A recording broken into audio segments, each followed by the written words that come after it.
নাত শরীফ গাওয়া স্বয়ং সাহাবায়ে কেরামের সুন্নত। সুবহানাল্লাহ জোরে কয় না? নাত শরীফ শোনা স্বয়ং আমার নবীর সুন্নত। নাত শরীফ শুই না আবার কিছু হাদিয়া দেওয়া স্বয়ং রাসূলুল্লাহর সুন্নত।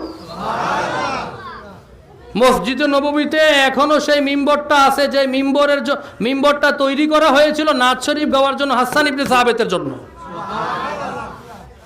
নবীজি একদিন হাসান ইবনে সাবিতের নাত শরীফ শুনে গায়ের চাদরটা খুলে হাসান ইবনে সাবিতের গায়ের মধ্যে জড়িয়ে উপহার দিলেন আর বললেন, হাসান ইবনে সাবিত, এটা আমি রাসূলুল্লাহর দরবার থেকে তোমার জন্য উপহার।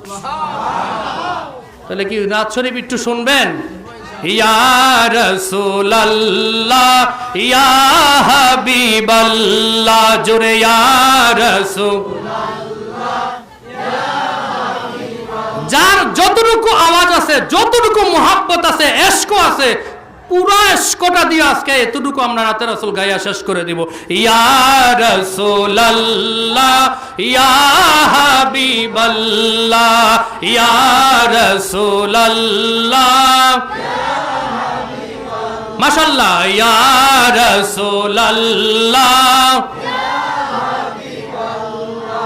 পাই যদি নবী গো আপনারি দিদার, মউতের যতনা থাকবে না আমরার। পাই যদি নবী গো আপনারি দিদার, মউতের কষ্ট থাকবে না আমরার। দয়া যে করিয়া দিবেন গো দিদার, দয়া যে করিয়া দিবেন গো দিদার। ইয়া রাসূলুল্লাহ, জোরে ইয়া রাসূলুল্লাহ।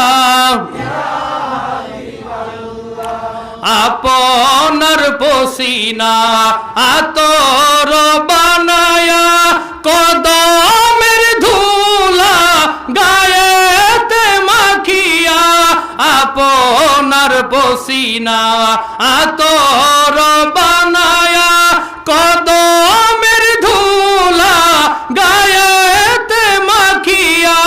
দিবেন গো নবীজি এই গোলাম সাজায়া, দিবেন গো এই গোলাম সাজায়া। ইয়া রাসূলুল্লাহ জোরে ইয়া রাসূলুল্লাহ, লা ইয়া রাসূলুল্লাহ। ওরে মুনকার নকির আসিয়া সওয়াল করবে বসায়া, দিবেন গো নবীজি পর্দা উঠায়া।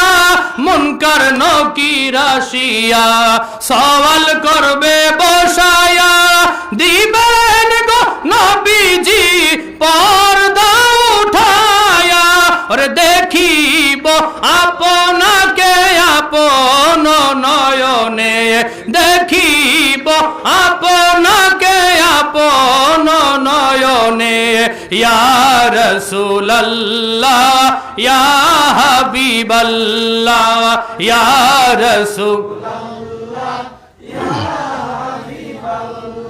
মারহাবা বলেন। কে শুনতে ভালো লাগে? গাইতে ভালো লাগছে নি? যদি একটা শব্দের সাথে ইয়া রাসূলুল্লাহ শব্দের সাথে অন্তরের লগে যদি একটা কালেকশন লাগাইতে পারেন, যদি আমার নবীকে স্মরণ করে মুহাব্বত লইয়া সকাল বিকাল নবীর উপর দুরুদ ও সালাম পাঠ করেন। নবীজি বলে, যে ব্যক্তি একবার মুহাব্বতে দুরুদ ও সালাম পাঠ করে, অন্য হাদিসে আইছে 10 বার যদি পাঠ করে, 70,000 নূরের ফেরেশতারা ওই দুরুদ পাঠকারী বান্দার জন্য আমার আল্লাহর দরবারে ক্ষমা প্রার্থনা করতে থাকে।